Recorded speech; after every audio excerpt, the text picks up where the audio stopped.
Hello children, आज आपके हिंदी व्याकरण की पुस्तक से हम पाठ 3 वर्तनी पर चर्चा करेंगे। वर्तनी अर्थात स्पेलिंग्स। हम जानते हैं कि हमारी हिंदी भाषा में यदि अशुद्ध रूप से किसी भी शब्द का या अक्षर का उच्चारण किया जाता है तो अर्थ का अनर्थ हो जाता है। जो अर्थ उस शब्द का होना चाहिए वह सही रूप में नहीं आता, यानी कि सार्थक रूप हमें प्राप्त नहीं होता। हम जो कुछ भी बोलते हैं उसे हम ध्वनि कहते हैं और सार्थक ध्वनियों को जिस ढंग से, जिस रूप से हम बोलते हैं उसे हम उच्चारण कहते हैं।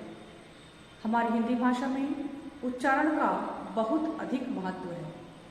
जैसा कि मैंने बताया कि यदि सही ढंग से शब्द का उच्चारण ना किया जाए तो अर्थ का अनर्थ हो जाता है।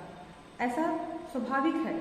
यदि किसी शब्द को हम सही ढंग से नहीं बोलते हैं तो जो अर्थ हमें प्राप्त होना चाहिए वह तो प्राप्त होता नहीं है। साथ साथ जो भी वाक्य का अर्थ या जो भी हमारी विचार होते हैं सही ढंग से लोगों तक नहीं पहुंच पाते हैं। साथ ही साथ लोगों के समक्ष हमारी छवि भी, हमारी भाषा की अज्ञानता भी स्पष्ट हो जाती है। तो इस रूप में वर्तनी बहुत अधिक आवश्यक है हिंदी व्याकरण के अंतर्गत। यानी कि आपको जानना चाहिए किस प्रकार की अशुद्धि हमारी भाषा में व्याप्त है और किस प्रकार से उस अशुद्धि को हम दूर कर सकते हैं, हम क्या प्रयास कर सकते हैं। आपकी इस पुस्तक में वर्तनी की अशुद्धियों पर ही चर्चा की जाएगी और विस्तार से बताया जाएगा कि स्वर संबंधी अशुद्धियाँ, व्यंजन संबंधी अशुद्धियाँ या फिर क्षेत्रीय प्रभाव के कारण प्राप्त होने वाली अशुद्धियाँ कौन सी हैं और किस प्रकार से शुद्ध रूप हम उनके देख सकते हैं, बोल सकते हैं, प्रयास कर सकते हैं। तो आइए पाठ का अध्ययन करते हैं। आपके पाठ के अंतर्गत शुरुआत में, प्रारंभ में ही स्वर संबंधी अशुद्धियों को दर्शाया गया है। यानी कि जो 3 प्रकार की अशुद्धियां मैंने बताई उन तीनों ही प्रकारों में सबसे पहले स्वर संबंधी अशुद्धियां आती हैं। उन स्वर संबंधी अशुद्धियों को हम 4 रूपों में देख सकते हैं जिन पर बिंदुवार चर्चा की जाएगी, जिसको लेकर मैंने कॉलम वाइज यहाँ पे लिख भी लिया है। एक एक बिंदु पर हम एक एक करके नियम के साथ चर्चा करेंगे, अध्ययन करेंगे। पहला नियम हमको पुस्तक में बताया गया है, स्वरों से संबंधित अशुद्धियां 4 प्रकार की बताई गई हैं। उसमें से क बताया गया है। कुछ लोग ह्रस्व स्वर की जगह दीर्घ स्वर और दीर्घ स्वर की जगह ह्रस्व स्वर का उच्चारण करते हैं। जैसा कि आप देख सकते हैं यहाँ आपके बोर्ड पे मैंने जो उदाहरण लिखा हुआ है वह 4 दीन में आएगा। तात्पर्य क्या है, यहाँ पे जो ये दीन शब्द है वह दीन शब्द दीर्घ स्वर के साथ आया हुआ है। दीर्घ स्वर जैसे कि आप देख रहे हैं, ये मात्रा जो प्रयोग की गई है द पर वह दीर्घ स्वर की है। यहाँ पे होना क्या चाहिए, यहाँ पे ह्रस्व स्वर होना चाहिए, यानी कि लघु स्वर होना चाहिए, अर्थात छोटी ई की मात्रा का प्रयोग यहाँ होना चाहिए। तो जो उच्चारण यहाँ पे हो रहा है, जिस मात्रा का प्रयोग यहाँ पे हो रहा है, वहां बताया जा रहा है कि वहां पे यदि कि स्वर का उच्चारण यदि सही ढंग से ना हो, जहाँ पे ह्रस्व स्वर होना चाहिए, यदि वहां पे दीर्घ स्वर का उच्चारण लोग करते हैं तो वहां वाक्य का अर्थ सही रूप में निकल कर नहीं आता। जैसे यहाँ आप देख रहे हैं वह 4 दिन में आएगा के स्थान पर वह 4 दिन में आएगा। ये वाक्य आपका शुद्ध होगा और यह वाक्य आपका अशुद्ध होगा। तो इस प्रकार से पहला नियम बताया गया। दूसरा मैंने उदाहरण यहाँ लिखा हुआ है, आज आसमान साफ है। आज आसमान साफ है। यहाँ पे आप देख रहे हैं जो 2 प्रकार के वाक्य लिखे गए हैं। इन दोनों ही वाक्यों में जो पहला वाक्य है आज आसमान साफ है, उच्चारण के अंतर्गत लोग इस प्रकार की अशुद्धियां करते हैं। यहाँ दीर्घ स्वर होना चाहिए, यानी कि यहाँ पे आ की मात्रा का प्रयोग होना चाहिए, जबकि यहाँ पे अज्ञानतावश स्वर का उच्चारण, स्वर संबंधी उच्चारण के अज्ञानतावश लोग इस प्रकार से बोलते हैं आसमान। ठीक है, तो यहाँ पे होना क्या चाहिए, आसमान। यहाँ पे स्वर संबंधी इस प्रकार की अशुद्धियां हैं। आज आसमान साफ है, यह एक अशुद्ध वाक्य है। आज आसमान साफ है, यह एक शुद्ध वाक्य है। तो देख रहे हैं आपने जो पहला नियम आपको बताया गया कि लोग यदा कदा ह्रस्व स्वर के स्थान पर दीर्घ स्वर का उच्चारण करते हैं और दीर्घ स्वर के स्थान पर ह्रस्व स्वर का उच्चारण करते हैं। मात्राओं संबंधी यहाँ पे अशुद्धियाँ प्राप्त होती हैं इस प्रकार से। तो पहला नियम आपकी पुस्तक में स्वर संबंधी अशुद्धियों को लेकर बताया गया है। दूसरा नियम की पुस्तक में बताया गया है कभी कभी हम बीच के स्वर रहित वर्ण को भी स्वर सहित वर्ण की तरह बोल देते हैं, जिसके कारण गलती हो जाती है। स्वर रहित वर्ण को स्वर सहित वर्ण के साथ बोल देते हैं। अब यहाँ पे आप देख रहे हैं कि जो ये र है यह इस प्रकार से प्रयुक्त यदि होता है, आधे रूप में नहीं आता है, तो यह पूरा इस प्रकार से लिखा जाएगा। और किस प्रकार से ये बोला जाएगा, उच्चारण किस प्रकार से होगा, अपना कारण बनवा लो। यदि पूरा र यहाँ लिखा जा रहा है आधे के स्थान पर, तो उच्चारण भी इसी रूप में किया जाएगा, अपना कारण बनवा लो। यह एक अशुद्ध प्रयोग है, अशुद्ध उच्चारण है। इस प्रकार से यहाँ पे यह वर्ण रहित यहाँ पे जो वर्ण के आधे स्वरूप का प्रयोग होना चाहिए, यदि पूरे रूप स्वरूप का प्रयोग कर लिया गया तो उच्चारण इस प्रकार से होगा और वाक्य भी अशुद्धि इस प्रकार से प्राप्त होगी। दूसरा जो वाक्य बना है अपना कारण बनवा लो। अब यहाँ पे रेफ का प्रयोग कर लिया गया है। रेफ यानी आप देख रहे हैं यहाँ पे जो ये द के ऊपर इस प्रकार का एक चिन्ह प्रयुक्त देख रहे हैं, यह रेफ है और यह किसी भी स्वर रहित व्यंजन वर्ण के साथ आकर जुड़ जाता है। इस प्रकार से यह जो चिन्ह आप देख रहे हैं यह रेफ है। और यदि हमें आधे र का आभास किसी शब्द में हो रहा है तो उसी रूप में उसका उच्चारण हमें करना चाहिए। जैसे अपना कार्ड बनवा लो, अपना कार्ड बनवा लो के स्थान पर अपना कार्ड बनवा लो, दोनों में अंतर है, कार्ड और कार्ड, यहाँ दोनों में अंतर है। तो उच्चारण यदि शीघ्रता से हो रहा है र का, तात्पर्य है कि वहाँ पे र आधे रूप में व्याप्त है, प्रयुक्त है। और यदि लोग इस प्रकार की अशुद्धि ध्यान में नहीं देते हैं, ध्यान नहीं देते उस पर, तो इसी प्रकार वो बोलते हैं और वाक्य को अशुद्ध कर देते हैं, शब्द को अशुद्ध कर देते हैं। दूसरा वाक्य भी आप देख रहे हैं बाजार से बल्ब खरीदना है। यहाँ पे जो प्रयोग आप देख रहे हैं बल्ब, आप देखते होंगे क्षेत्रीय अशुद्धियों के कारण लोग बल्ब शब्द को बल्ब के रूप में प्रयोग करते हैं। एक बाजार से बल्ब खरीद के ले आना, एक बल्ब ले आना, ठीक है। तो इस प्रकार की अशुद्धि आप देखते हैं। ये जो बल्ब शब्द है वह अशुद्ध है। यहाँ पे जो नियम बताया गया कि जहाँ पे कभी लोग आधे वर्ण को पूरे वर्ण के रूप में उच्चारित करते हैं, जैसा कि आप यहाँ पे देख रहे हैं। पहला वाक्य भी आपने देखा ही था। यहाँ पे वही अशुद्धि है उसी प्रकार की। शुद्ध रूप किस प्रकार से होना चाहिए, बाजार से बल्ब खरीदना है, ठीक है। तो यहाँ पे जो यह अशुद्धि है इस प्रकार से दूर की जाएगी। नियम ये कहता है कि यदि उच्चारण के अंतर्गत अशुद्ध वर्ण को पूरे रूप में बोलना है तो वहाँ हमें पूरा रूप स्वरूप ही ले आना है। यदि किसी भी वर्ण को आधे रूप में उच्चारित करना है तो वहाँ पे वर्ण का आधा स्वरूप ही आना चाहिए, जैसे यहाँ पे नियम आपको बताया गया है। तीसरा नियम आपकी पुस्तक में बताया गया है कभी कभी हम स्वर सहित उच्चारण को भी स्वर रहित कर देते हैं। स्वर सहित उच्चारण को भी स्वर रहित कर देते हैं। तात्पर्य है कि तुमने उत्तर गलत लिखा है। यहाँ पे ये जो शब्द है गलत, यहाँ पे ये स्वर सहित है, यानी कि आपको बताया गया पहले ही वर्ण विचार पाठ के अंतर्गत आपको बताया ही गया था कि हमारी हिंदी वर्णमाला में जो व्यंजन ध्वनियाँ हैं वो अ वर्ण के साथ ही पूरी मानी जाती है।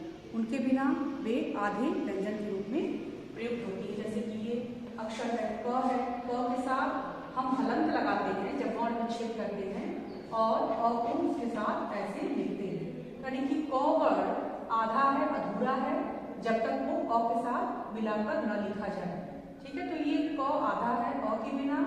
ऐसे ही हिंदी वर्णमाला के व्यंजन वर्णों के अंतर्गत अ मिला होता है, अ स्वर मिला होता है, तभी वो मिलके पूरे अक्षर बनते हैं। और जब वो मिल जाते हैं तो हलंत हट जाता है और ये अ स्वर आके इसमें मिलता है और ये रूप स्वरूप इसका इस प्रकार से बन के आता है।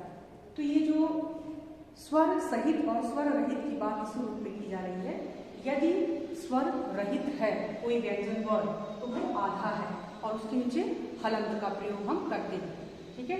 यदि वो स्वर सहित है तो तात्पर्य ये है कि उसमें अ मिला हुआ है। तो ये नियम है तीसरा वाला। यहाँ पे यही बताया जा रहा है कि कभी कभी लोग स्वर सहित वर्ण को स्वर रहित करके बोलते हैं। जैसे तुमने उत्तर गलत लिखा है, हमें कदापि उल्टा नहीं सोचना चाहिए। यहाँ पे दो शब्द मैंने यहाँ पे लिखे हैं, दो वाक्य बनाए हैं। ये जो प्रयोग है यहाँ पे ये कहता है कि जो वर्ण हमारे हिंदी व्याकरण में निश्चित कर दिए गए हैं कि स्वर सहित ही बोले जाएंगे, पूरे अक्षर के रूप में उच्चरित होंगे, उन्हें उसी रूप में बोलना, उच्चरित करना ही सही रूप कहलाएगा। तो यहाँ पे सही रूप क्या होगा? स्वर सहित। ल ये स्वर सहित होगा और इस प्रकार से लिखा जाएगा, यानी कि गलत शब्द कदापि सही नहीं है, गलत शब्द ही सही होता है। ऐसे ही उल्टा शब्द भी इस प्रकार से नहीं लिखा जाता। उल्टा शब्द हम हमेशा ल को स्वर सहित ही बनाकर लिखते हैं और बोलते हैं, यानी कि उल्टा नहीं उल्टा, गलत नहीं गलत। ये जो शब्द हैं इन शब्दों का उच्चारण बता रहा है नियम कि जो शब्द स्वर सहित हैं लोग कभी कभी उसे स्वर रहित करके बोलते हैं और वहाँ पे इस प्रकार की अशुद्धियाँ हमारी भाषा में इस प्रकार से आ जाती हैं। तो तीसरा था नियम स्वर संबंधी अशुद्धियों के। स्वर संबंधी अशुद्धियों के अंतर्गत चौथा नियम कहता है कि कभी कभी लोग स्वर रहित वर्णों से शुरू होने वाले शब्दों से पहले ई या अ स्वर जोड़ देते हैं। जैसे मैंने दो वाक्य यहाँ बनाए हैं, यह स्थान सुंदर है। दूसरा वाक्य है वह आज स्कूल नहीं गया, स्टेशन जाना है।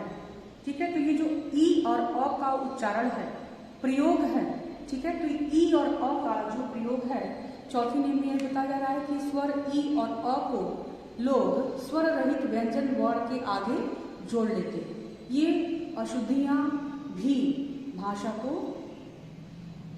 अर्थहीन बना देती हैं। किस प्रकार से देखते हैं, यह स्थान सुंदर है। आपने भी अपने दैनिक व्यवहार में आसपास कभी भी क्षेत्रीय प्रभाव के कारण सुना होगा ऐसा कि लोग स्थान को अस्थान बोलते हैं, शमशान को अश्मशान बोलते हैं, या फिर स्कूल को स्कूल बोलते हैं, स्टेशन को स्टेशन बोलते हैं।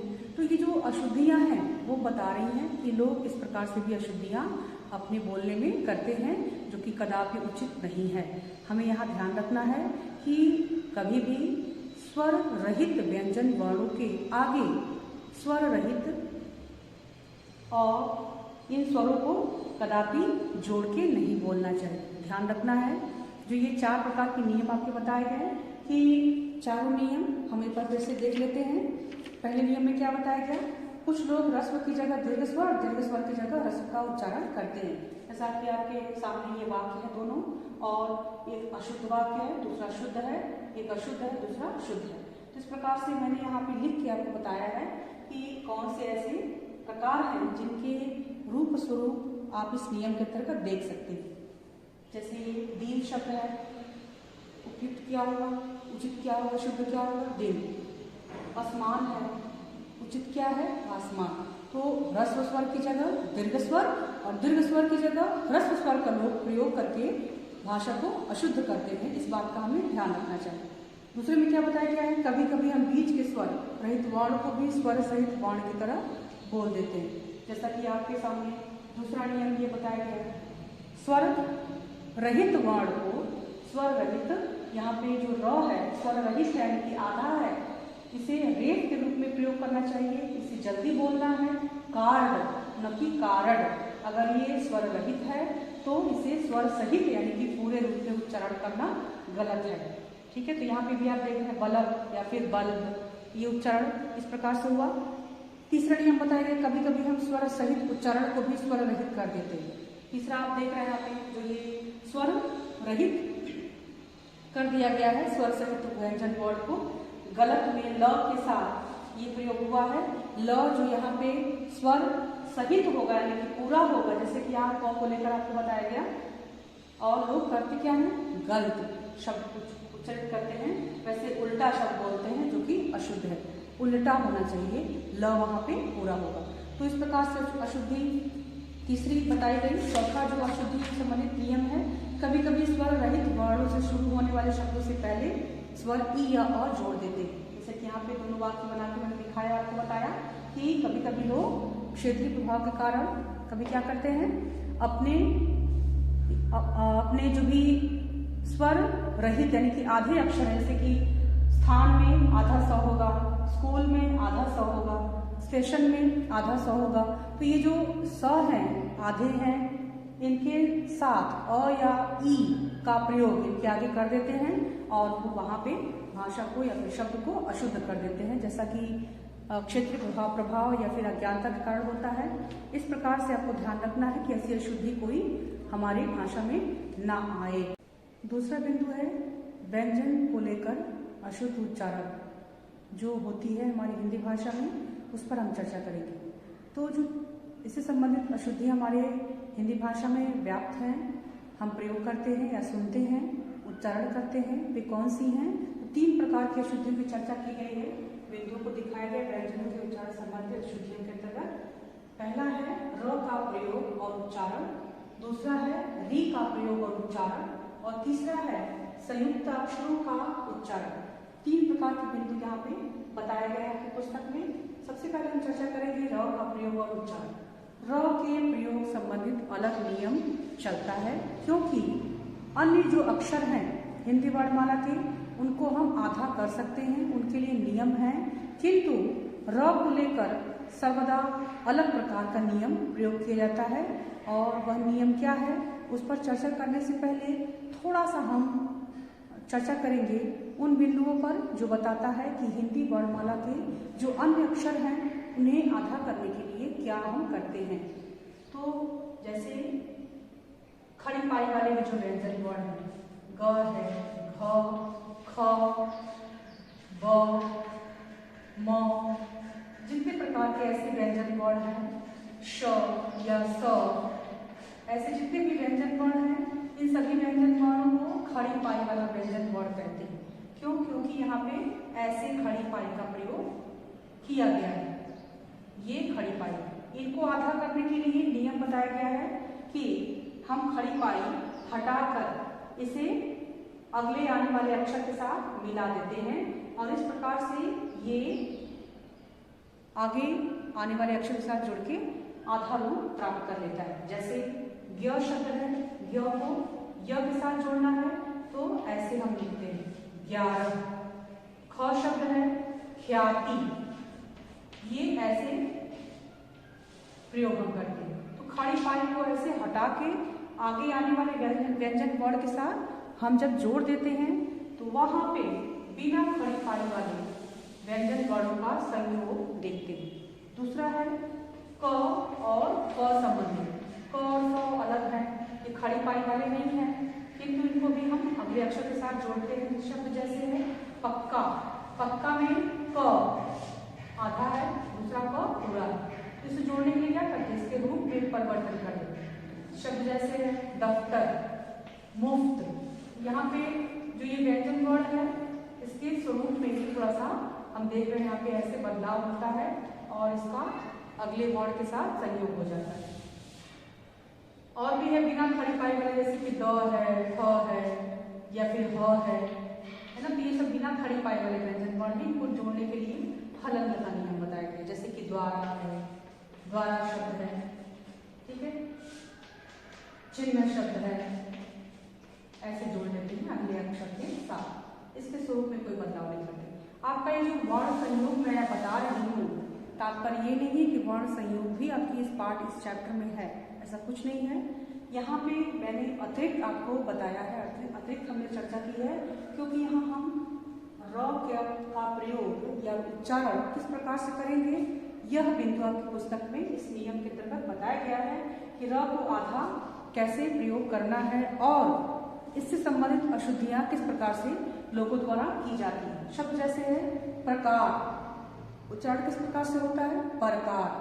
कितने प्रकार के लोग इस समाज में आगे बढ़ रहे हैं? सभी प्रकार के सब्जियों को खरीदना है हमें। जो भी ऐसे वाक्य बने अर्थहीन, अगर एक व्याकरण की दृष्टि से देखें तो अशुद्ध वाक्य जो बनते हैं, ये जो अशुद्धियां हैं, इन अशुद्धियों को जैसे कि मैंने भी बताया कार्ड को लेकर, कार्ड और कार्ड, ये जो अशुद्ध उच्चारण था स्वर रहित र को स्वर सहित बना के यानी कि पूरे रूप में प्रयोग करके, तो जो ये प्रयोग है र का वह आधे रूप में किस प्रकार से होगा?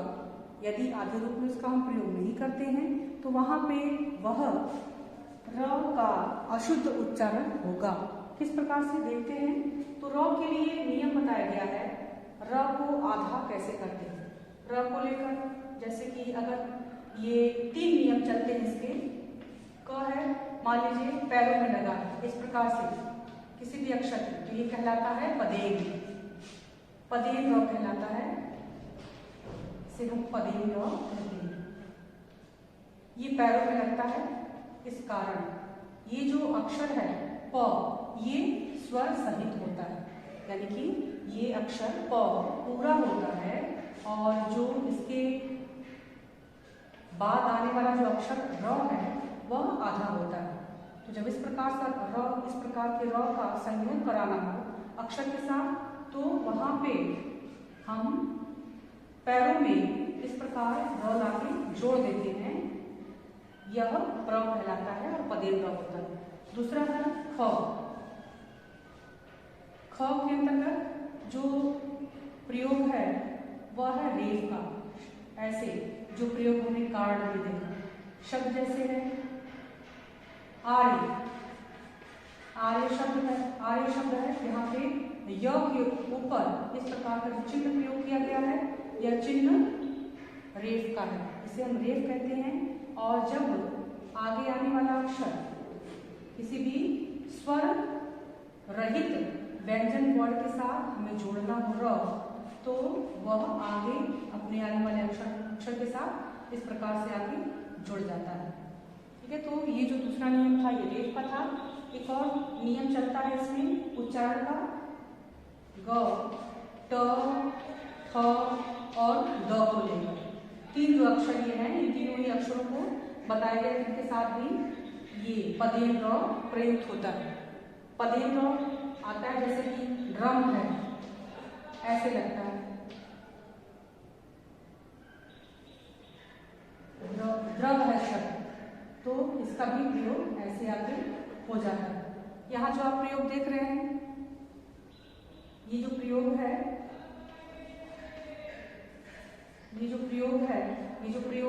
हो रहा है इस प्रकार से, वह पैरों में अक्षरों के आगे लग जाता है, प्रयुक्त होता है, इसे भी हम पदेन र कहते हैं। तो 3 प्रकार के जो यहाँ बताया गया आपको, ये सभी र के आधे रूप का बोध हमें कराते हैं, बताते हैं कि किस प्रकार से र का उच्चारण यदि आधे रूप में हो रहा है तो हम किस प्रकार उसको अपने उसके साथ आने वाले व्यंजन वर्ण, या पहले वो आ रहा हो या फिर उसके बाद आ रहा हो, किस प्रकार उसका हम प्रयोग करेंगे और कैसे उसको हम बोलेंगे। ये रेफ है, पदेन र है और ये पदेन र। पदेन र यानी कि पैरों में लगने वाले र के आधे स्वरूप। तो ये तीनों नियम आपने देखा। इसके पश्चात री का प्रयोग और उच्चारण। री को हम देखते हैं, री जो कि एक स्वर है और इस री को हम एक मात्रा के रूप में देखते हैं। जैसे क है, क के नीचे ऐसे अगर री का प्रयोग कर लें, शब्द बना सकते हैं कृपा। म के साथ कर लें तो प्रयोग हम बना सकते हैं शब्द मृग। यानी कि जो री है इस प्रकार से इस चिन्ह के रूप में, अक्षर के नीचे इस चिन्ह के रूप में प्रयुक्त होता है, शब्दों का निर्माण करता है। उच्चारण इसका री के रूप में ही किया जाता है। री और र दोनों में अंतर है। र जो है वह एक व्यंजन वर्ण है, र एक व्यंजन वर्ण है और री एक स्वर है। री स्वर है, र व्यंजन है। इसके चिन्ह, इसकी मात्रा प्रयुक्त होती है और इसके लिए चिन्ह प्रयोग किए जाते हैं। इसका आधार रूप बना के हम इसका चिन्ह प्रयोग करते हैं और इसके लिए हम हमेशा, जैसे ये अक्षर के ऊपर लगता है और ये अक्षर के नीचे प्रयोग होता है, और इसका दूसरा स्वरूप भी है जो कि इस प्रकार से है, एक ऐसा स्वरूप भी है। तीन इसके रूप स्वरूप है र के, और री के एक ही स्वरूप प्राप्त होता है। सबसे बड़ा अंतर दोनों में क्या है? री एक स्वर है और र एक व्यंजन है। री जो स्वर है वो अक्षर के नीचे प्रयुक्त होता है, र एक व्यंजन है जो इस तीन रूप में किसी भी अक्षर के साथ आके जुड़ जाता है। ये मात्रा के रूप में आता है और ये चिन्ह के रूप में अक्षर के साथ हम देखते हैं। दोनों का उच्चारण लगभग हम समान रूप से देखते हैं, लोग ऐसा प्रयोग भी कर लेते हैं। तो ऐसा प्रयोग आपको जब करें तो ध्यानपूर्वक देखें कि ये री का प्रयोग है या फिर यहाँ पे र आया हुआ है। दूसरा नियम आपने देखा ये, और तीसरे नियम के अंतर्गत हम देखते हैं संयुक्ताक्षरों का उच्चारण। संयुक्ताक्षर जैसे हैं आपके श है, त्र है, इनके उच्चारण को लेकर भी लोग अशुद्धियां करते हैं। जैसे आपका एक श है, ये जैसे शब्द है परीक्षा, शब्द परीक्षा को बोलते कैसे हैं? परीक्षा, परीक्षा शब्द के रूप में लोग उच्चरित करते हैं जो कि अशुद्ध रूप है। ऐसे ही त्र है, त्र को भी क्षेत्रीय प्रभाव के कारण, अगर ये पुत्र शब्द है, पुत्र शब्द को बोलते कैसे हैं? पुत्र, तो यहाँ पे ये अशुद्ध उच्चारण है। तो जो ये प्रयोग देख रहे हैं श और त्र का, ये संयुक्ताक्षर से संबंधित उच्चारण और प्रयोग का है, और अक्सर इस प्रकार की अशुद्धियाँ आपसे होती हैं, आप देखते हैं, और इस प्रकार की अशुद्धियों को आप ना करें। ध्यान दें, यदि कोई आपके आसपास ऐसा उच्चारण करता है तो उसके उस उच्चारण को शुद्ध करना आपका दायित्व बनता है। ये तीन नियम आपके व्यंजन संबंधित अशुद्धियों के हैं। तीसरा बिंदु है क्षेत्रीय उच्चारण के कारण अशुद्धियाँ, प्राप्त होने वाली अशुद्धियाँ। पुस्तक की सहायता आप लेंगे। तीसरे नियम के अंतर्गत बताया गया है कि कुछ ऐसे भी शब्द हैं जिनको क्षेत्रीय उच्चारण के कारण अशुद्ध होता हुआ हम देखते हैं। जैसे कि हमारे हिंदी भाषी कुछ ही क्षेत्र हैं। हमारा भारत देश बहुत बड़ा विशाल देश है और इस देश में कई सारे राज्य हैं, और उन राज्यों में भी कई सारे ऐसे क्षेत्र हैं जिनमें कई प्रकार से बोलियां बोली जाती हैं, भाषाएं बोली जाती हैं। इन सब के प्रभाव के कारण हमारी हिंदी भाषा यदि उनके द्वारा उच्चरित होती है तो वहाँ थोड़ी सी अशुद्धि आ जाती है। वह अशुद्धियाँ किस प्रकार की हैं हम देखते हैं। बताया जा रहा है पंजाबी भाषी वर्ण के प्रथम आ को अ बोलते हैं तथा संयुक्त वर्ण को पूर्ण व्यंजन बोलते हैं। जैसे शब्द आप देख रहे हैं राजेंद्र, शब्द क्या है? शुद्ध राजेंद्र। शब्द मैंने अभी यहाँ पे लिखा था पुत्र, अशुद्ध उच्चारण किस प्रकार करेंगे? पुत्र, है ना। तो ये जो अशुद्धियाँ हैं, पंजाबी भाषी जो हमारे भाई बहन हैं वे अपनी पंजाबी भाषा के कारण हिंदी भाषा जब प्रयोग करते हैं, बोलते हैं, तो इस प्रकार से शब्द का उच्चारण अशुद्ध रूप में करते हैं। इस प्रकार की अशुद्धि हमारी हिंदी भाषा में व्याप्त है। दूसरा बताया गया है हरियाणा में उच्चारण में प्रायः ई, ड़, स का प्रयोग गलत होता है। जैसे स्कूल, शुद्ध रूप क्या होगा? स्कूल। जाना का जाना, पानी का पानी, है ना। खाना का खाना, मैंने का मन्ने। तो ये जो शब्द हैं इनका उच्चारण हरियाणवी जो बोली है उसके कारण हमारी हिंदी भाषा में यदि वे हिंदी भाषा बोलने का प्रयास करते हैं तो अशुद्ध इस प्रकार से हमारी हिंदी भाषा हो जाती है। ये उनकी बोली और भाषा के प्रभाव के कारण होता है। तीसरा बताया गया है सिंध और बिहार के लोग प्रायः ड़ की जगह र तथा ण की जगह ड़ का उच्चारण किया करते हैं। जैसे घोड़ा, शुद्ध रूप क्या होगा? घोड़ा। शुद्ध रूप होगा दौड़, बोलते क्या है? दौड़। शुद्ध रूप होगा लड़ाई, बोलते क्या है? लड़ाई, झगड़ा, लड़ाई, है ना। सड़क को सड़क, है ना। तो ये जो अशुद्धियाँ हैं, सिंध क्षेत्र के जो लोग हैं, बिहार प्रांत के जो लोग हैं, हमारे पूर्वी भारत क्षेत्र के जो भाषाभाषी हैं, वे हिंदी भाषा का प्रयोग करते हैं। तो इस प्रकार से हमारी हिंदी भाषा थोड़ी सी अशुद्ध हो जाती है। ये उनकी गलती नहीं है, ये उनकी अपनी बोली और भाषा के प्रभाव के कारण है। चौथा बताया गया है, पूर्वी उत्तर प्रदेश के कुछ भागों में ऐ को और के उच्चारण में दोष पाया जाता है। जैसे कि पैसा को बोलते हैं पैसा, तौलिया को तौलिया, कैसा को कैसा, कौन को कौन, है ना। तो ये जो इस तरह के पूर्वी भारत क्षेत्र हमारा यही है और यहाँ के लोग इस प्रकार से शब्दों का उच्चारण करते हैं। मूलतः भोजपुरी जो बोली है उसके प्रभाव के कारण इस प्रकार की अशुद्धि इधर पर्याप्त है। पहले पांचवा बताया गया है, बांग्ला भाषी प्रायः स का उच्चारण श की तरह और व का उच्चारण ब की तरह करते हैं। जैसे शब्दों पर आ भी लगाते हैं। जैसे रासोगुल्ला, रसगुल्ला को रासोगुल्ला बोलते हैं। शुद्ध क्या होगा, रसगुल्ला। सफल को शाफल। और फिर शब्द जैसे छठी, अशुद्ध बोलते हैं छाठी, है। तो ये बार बार अर्धचंद्राकार का भी प्रयोग जैसे इस प्रकार से है ना,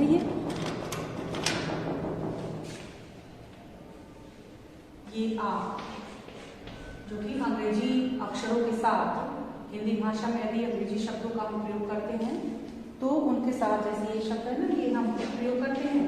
डॉक्टर शब्द है, डॉक्टर के साथ हम शुद्ध उच्चारण के लिए ड के साथ इस प्रकार से चिन्ह ले आते हैं जिसे हम अर्धचंद्राकार कहते हैं। और यह प्रयोग ही हमारे बांग्ला भाषी भाई बहन अपनी जीवा के माध्यम से जब भी हिंदी भाषा शब्दों का प्रयोग करते हैं तो इन प्रकार से शब्दों का उच्चारण भी करते हैं। छठा है, पहाड़ी क्षेत्रों के लोग स के स्थान पर श का उच्चारण करते हैं। जैसे शुद्ध रूप होगा साहब, बोलते क्या है शाह। सामान को शामान, कैसे को कैशे, पैसा को पैसा, घास को घास। ठीक है। तो ये प्रकार ये अशुद्धियाँ आती हैं जो पहाड़ी क्षेत्र के हमारे भाई बहन हैं। सातवां, दक्षिण भारत में प्रायः अल्प प्राण और महाप्राण संबंधी अशुद्धियाँ मिलती हैं क्योंकि मलयालम, तमिल आदि भाषा में महाप्राण ध्वनि है। जैसे ख, ग, छ, झ, ठ, ड, थ, ध, फ, भ होती ही नहीं है। यानी कि हमारे हिंदी वर्णमाला में जो स्पर्शी व्यंजन है 25, उन व्यंजन वर्णों के जो दूसरे और चौथे वर्ण है, दूसरे और चौथे वर्ण अर्थात जैसे क है फिर ख होगा, ग है तो घ होगा, है ना। इसके पश्चात क्या आता है म। ये जो पांचों अक्षर हैं, इन पांचों अक्षरों में जितने भी क वर्ग के हो, च वर्ग, ड वर्ग, त वर्ग और क वर्ग, जितने भी दूसरे और जितने भी चौथे व्यंजन वर्ण हैं, ये हमारे जो भी दक्षिण भारतीय भाई बहन हैं मलयालम तमिल भाषा में इन ध्वनियों का उच्चारण वे नहीं करते। इन वर्णों को वे नहीं जानते, शुद्ध रूप से उच्चारित नहीं कर पाते। तो बोलते कैसे हैं, धोखा शब्द को धोखा, झूठ को झूठ, यहाँ पे घनिष्ठ को घनिष्ठ, छाता को चाता, है ना, सीधा को सीधा, आधा को आधा, है ना। तो यहाँ पे जो ये झूठ शब्द है, झूठ में जो ठ है ये ट वर्ग का चौथा वर्ण है, ट वर्ग का चौथा वर्ण है जो कि इनके भाषा में यानी बोलने में उच्चारण में नहीं प्राप्त होता है, इसलिए शुद्ध रूप से उच्चारण नहीं कर पाते। ये ट को पहले अक्षर के रूप में ही उच्चारित करेंगे। किस रूप में, झूठ शब्द जैसे है छाता, छाता में ये च क्या है, छ क्या है, छ ये च वर्ग का दूसरा व्यंजन वर्ण, ठीक है, दूसरा। तो ये छ जो है ये महाप्राण ध्वनियां है। इससे पहले आपको बताया गया था आपके वर्ण विचार पाठ में कि महाप्राण और अल्पप्राण ध्वनियां कौन सी होती हैं, उनका उच्चारण हम कैसे करते हैं, उसी की मैं चर्चा यहाँ कर रही हूँ। तो ये महाप्राण जो ध्वनियां हैं दूसरा और चौथा, ये हमारे दक्षिण भारतीय भाषाओं में नहीं होते हैं, वे उच्चारित नहीं कर पाते हैं, अक्षम होते हैं और वे उनके स्थान पर अक्सर करके स्पर्शी व्यंजनों के प्रथम अक्षरों का ही उच्चारण करते हैं। जैसे यहाँ पे छ, च वर्ण का दूसरा अक्षर है, किंतु छाता शब्द के स्थान पर उच्चारण कैसे करते हैं? चाता। ठीक है। धोखा, धोखा शब्द है, धोखा में ख क्या है? ख व्यंजन वर्ण का, क वर्ण का दूसरा व्यंजन वर्ण है, महाप्राण ध्वनि है, ये ख का उच्चारण नहीं हो पाएगा और वे ख के स्थान पर क का उच्चारण करेंगे। इस प्रकार से धोखा है ना। तो हमारे दक्षिण भारतीय भाई बहन हैं, वे शुद्ध रूप में इन महाप्राण ध्वनियों को उच्चरित नहीं कर पाते हैं, उसके स्थान पर अक्सर करके वे उन स्पर्शी व्यंजनों के क वर्ण के व्यंजनों का प्रयोग करते हैं, जैसा कि आप यहाँ पर उदाहरण देख सकते हैं। फिर यहाँ पे उच्चारण संबंधित कुछ अन्य महत्वपूर्ण बिंदु बताए गए हैं। फ का उच्चारण फो की तरह नहीं करना चाहिए, जैसे फल का उच्चारण फल की तरह तथा फूल का फूल की तरह किया जाना अशुद्ध है। इसी तरह फ का उच्चारण फ की तरह भी नहीं करना चाहिए, जैसे फिल्म का फिल्म की भांति उच्चारण करना गलत है। तात्पर्य यह है कि जहाँ पे नुक्ते का प्रयोग है, नुक्ता यानी कि वह चिन्ह जो हमारे आगत ध्वनियों के अंतर्गत आता है और अरबी फारसी के शब्दों को लेकर हम प्रयोग करते हैं। क, ख, ग, ज, फ, जो ये हिंदी वर्णमाला के परंपरागत अक्षर हैं, इनके साथ इन चिन्हों का प्रयोग करते हैं और जब प्रयोग करते हैं तो उच्चारण थोड़ा सा बदल जाता है। जैसे शब्द है राज और राज, ज के साथ नुक्ते का प्रयोग और ज के साथ नुक्ते का प्रयोग नहीं होना, दोनों ही शब्द के अर्थ को बदल देता है। इस प्रकार से जैसे आप देख रहे हैं राज, राज में ज के साथ नुक्ता और राज में ज के साथ नुक्ता ना होना, दोनों ही जो शब्द हैं इनके अर्थ यहाँ पे बदल जाते हैं। जैसे कि राज है, ज पे यदि नुक्ता है तो इसका अर्थ अलग होगा रहस्य के रूप में, और अगर नुक्ता नहीं है तो अलग होगा शासन के रूप में, शासन करना के अर्थ के रूप में। तो ये जो प्रयोग है इसका उच्चारण सही और शुद्ध रूप में होना चाहिए। ऐसे ही तथा फल और फूल के स्थान पर लोग फूल और फल के रूप में करते हैं, ये उच्चारण गलत है, इसका ध्यान रखना है हमें। फिर बताया गया है क, ख, ग, ज का प्रयोग केवल अरबी फारसी के शब्दों में किया जाता है, पर कभी कभी इनका प्रयोग आवश्यक भी होता है, जैसे कि गज, गज, खुदा, खुदा, गरज, गरज। ग अनुस्वार और अनुनासिक ध्वनियों का उच्चारण सावधानी से करना चाहिए।